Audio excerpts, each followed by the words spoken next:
Hello everybody, welcome back to the United Stand. Is Marcus Rashford the future number 9 at Manchester United? That's what we're going to delve into today. Me and Adam here to discuss many points, and just quickly, I want a yes or no answer. Do you think Marcus Rashford can be the future number 9 at United? No. Yeah, okay, no. I mean, no. I'm not of too dissimilar opinion. We're obviously going to dive into many points today. First off, I want to actually give some credit to him to start with. I think as much as he's received a lot of criticism over the past few seasons, it seems at the current standing that he has kind of managed to put some of that behind him. We're going to talk about we'll talk about it first. How much of a confidence player Marcus Rashford is, and how with confidence he is such an important player. It seems to Manchester United, right? It goes with the manager as well from that and that confidence. You can see the last year especially with the disruption with Ole Gunnar Solskjaer. When he first came back from his injury last year, he hit the ground running. I think he had 4 in 5 from appearances. Then we had everything that went down. No one seemed to know if they were in the team, if they're going to be in consistently. Everyone was off last season, including Marcus Rashford. He's come up for more stick because he's been built as a club as he's the pin-up boy. He's like the Manchester United man, and that's how he's been built up. And he's got a lot to live up to. But in terms of his confidence and everything like that, I feel like it comes across and it starts from the manager, and you could see it on tour with Ten Hag, and you could see exactly how important he was making Marcus Rashford feel to this team. And I think he's just fed off that ultimately at the start. But just like you said, Charlie, it's like he is one of the most confident run players that there is, because there are runs where Rashford looks ridiculously good, and then there's like, as he played football before, that's how inconsistent he can be. We want the Marcus Rashford that can scare defences, not that one we don't know what we're going to get.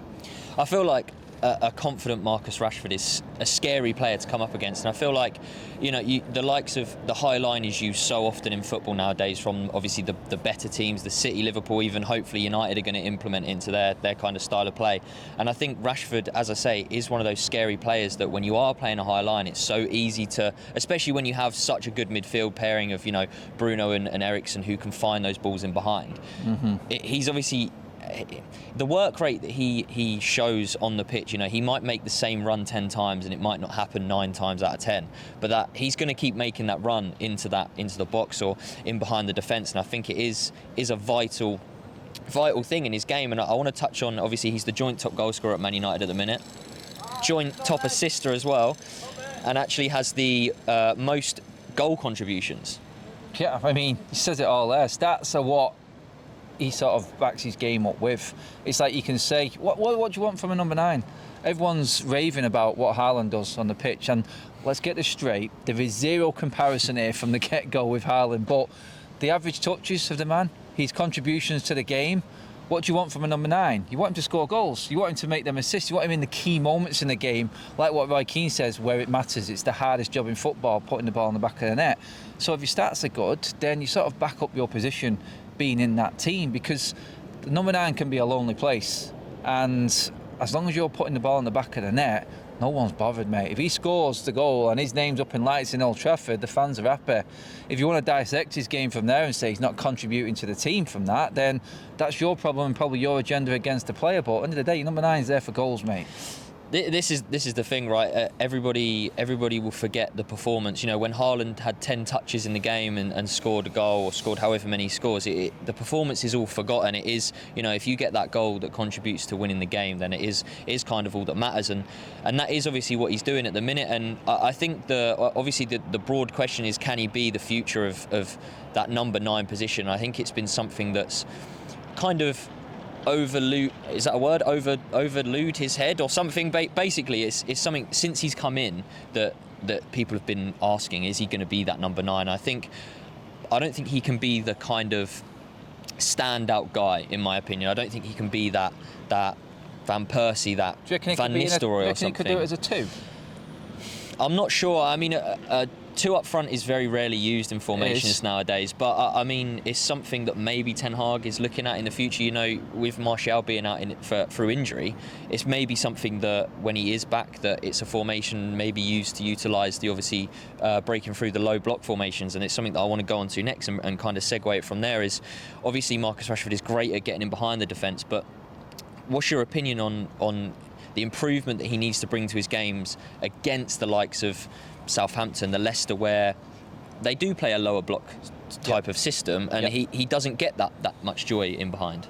That's it. I mean, I'm bringing Ricky on this one because, as we all know, Ricky he's always been critical of Rashford, not to a point where he's got one mad agenda against him, but he doesn't like his game and his style. But even Ricky picked up on something that he was doing that he needs to do more of, like you said, which is that hold-up play, where he was scrapping for the ball in the Arsenal game and really having a tussle with it, but came out with the ball, got the foul.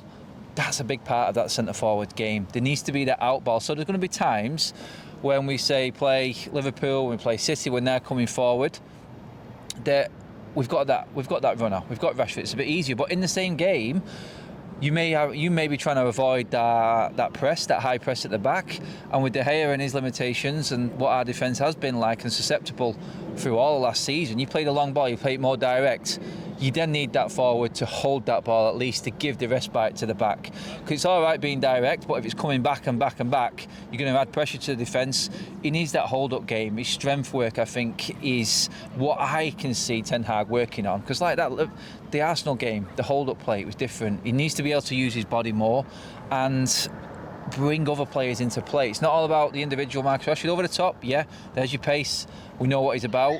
But when he has to bring other players into play, which Martial does better than him at the moment, that's where he needs to improve that hold-up play. That's the thing. It's not even necessarily like every single time when the ball comes to his feet that he needs to, hold the ball up and find a man, win a foul. There's so many different ways of holding up the ball, and I feel like sometimes it can be a little bit misconstrued with fans that, since we have kind of adopted this more direct style of football with, I guess, Ten Hag not kind of trusting De Gea's, passing out from the back to the centre-backs, which we saw that obviously be kind of, well, it was shown in the Brentford game, in the Brighton game, right, that we couldn't... Teams go for it, don't they? Yeah, yeah, and I feel like as soon as we kind of maybe necessarily fall back into that trap that, the high press, then the opposition will look likely to bring that into their game. But, yeah, I mean, there's countless times where Rashford will not be able to hold the ball up. There are some big centre halves, and he's a tall, slender guy. Like, he's not someone who's going to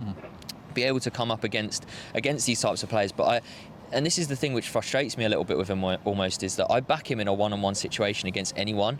But again, it comes back to that confidence and the confidence that he needs that he did have when he was 19, 20. That he could just take anyone on. He could, or he could just lay the ball out to an Anthony like he did. That decision-making, that split decision-making, when you're younger and you've got no fear and you've not had any of the bad times like he's had, it instinctively comes back to you. He just needs to remember what it was like and what he was like when he first broke into this team. And that natural ability is there. We've seen what he can do. We've seen the amount of goals and assists he can get in a season, even including the Champions League season, the highest level. The man scores goals on the biggest occasions. We were just rolling off some names of teams that he scored big goals against. You say the whole top four.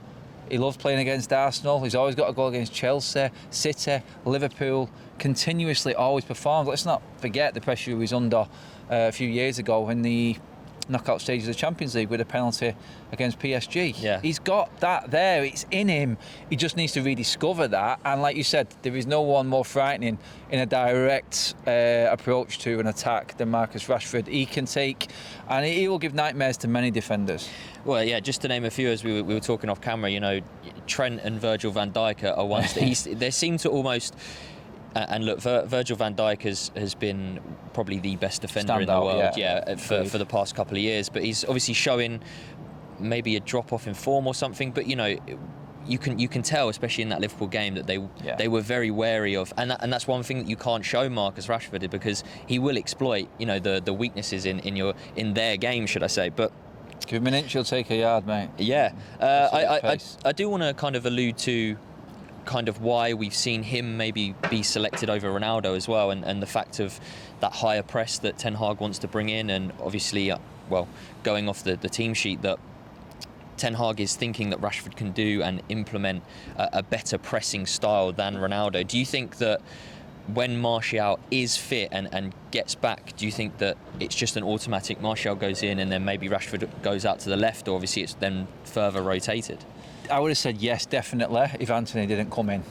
But Anthony coming in has thrown a spanner right in the works, because you said it then, Marcus Rashford is joint top scorer this season, but the other man he'd be fighting with for that left position would be Sancho. If we see like Ten Hag doing, bringing Anthony straight into the right without even so much as a week in training, he's straight in him. So it says to me that Anthony is going to play on the right. Sancho, Rashford, Martial, Ronaldo, Alanga even. You've got Alanga for the left-hand side. From what I've seen in pre-season, I would answer that question and say Martial in the middle, Sancho right, and Rashford on the left. But with Anthony coming in, it changed everything. So now I'm thinking, I don't see Ten Hag playing Martial on the left. I really don't. I think he's going to go in as the number one, which leaves Ronaldo out of place, which is a big problem on its own. But Rashford, I think he trusts a lot in Rashford. I actually think, and this is crazy to say it now, a lot of people may disagree, I think Rashford starts ahead of Sancho for Ten Hag. That's how I see it. From what I've read so far this season in the games and how much he's bigged him up. But then again, you cannot discard Sancho's best spell for Manchester United since he's been here. Yeah. It is a great problem to add, and one we've not had in, I can't remember how long, Charlie. Long time. time. And it just feels good now actually trying to figure out how he's going to do that, rather than is anyone actually going to step up and play football? Yeah. Do you think his, obviously it goes in hand, right? His versatility will help him out. The fact that, what I'd say is his best position is out on that left-hand side. He can play on the right as well, but that probably is, I'd say he's honestly better probably playing through the middle than out on the right, just because he isn't that good of a crosser of the ball. On that, I see him, you're dead right in terms of the right. I'd rather have him in the middle, because when he goes to left, he seems to read the game better and make them runs inside. Yeah. And you know what? Key to that is Martial.